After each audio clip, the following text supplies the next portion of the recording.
All right, good morning, St. Louis. Shout out to Alabama and Georgia, also New York, the Bahamas, also Oregon, as well as Florida. Also Chi-Town, Tanya's in the house. Also Virginia,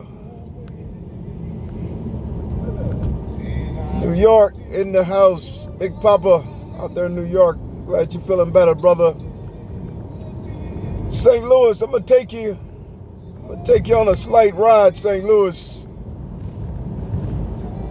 just for a moment. And the reason I'm going to take you on this ride, St. Louis, is because I believe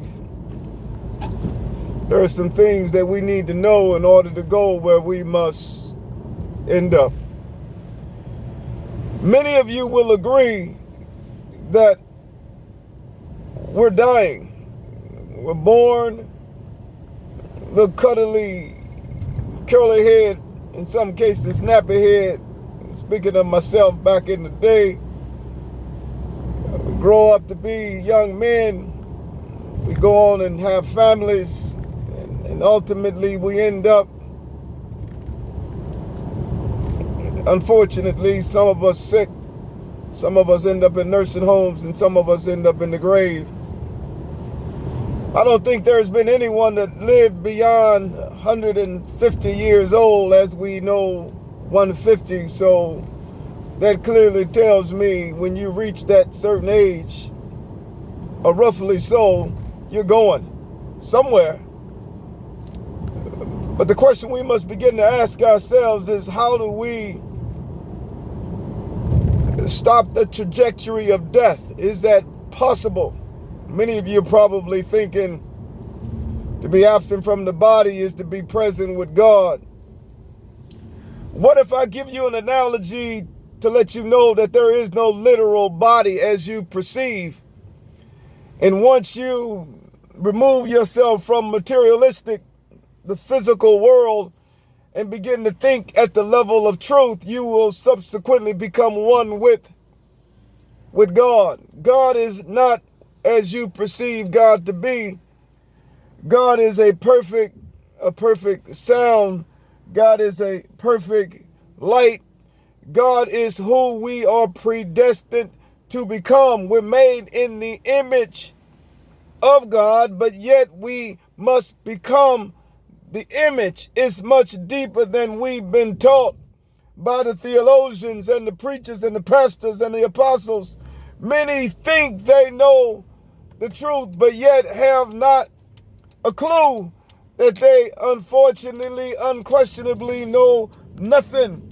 Much is given, much is required, and that's one of the reasons I find myself coming on so often.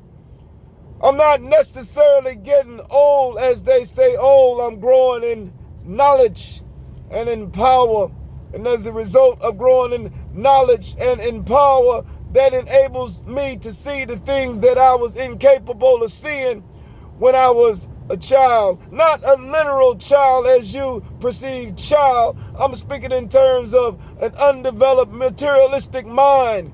We must work diligently to become who we are predestined to become. We must understand that we must continue to climb that mountain until we take that mountain. We must not allow ourselves to fall prey to darkness, because we have to be here for our children and our grandchildren and our great-grandchildren and our great-great-grandchildren. Who's going to teach our great-great-great-grandchildren if all that are coming before them have perished? That tells me the word that must become truth is not reaching our great-great-great-grandchildren, because everyone's dying before they get an opportunity to see their great-great-great-grandchildren. I'm one to believe that we must work not tomorrow but today to strengthen our prefrontal cortex, hippocampus, and amygdala, meaning our mind. I'm one to believe that everything is mine.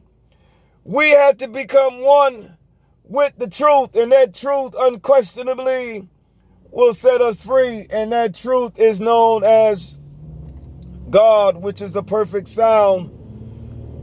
We have the ability to do things that many never knew they were capable of doing, but the question is, are we going to do it? If we don't do it in this season, we would unquestionably continue to perish. And as we get old, as we think we're getting old, you're just decaying, your cells are mutating. Everything is sound, and as a result of the sound changing its state, you begin to decay. You must rise above the occasion and become all that you've been called to be.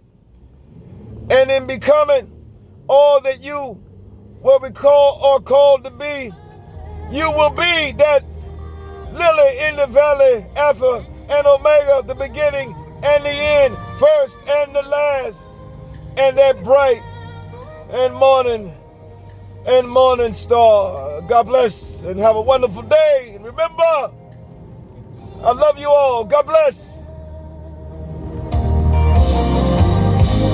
People all say love is one. Come on, St. Louis, we can do this thing. Got to.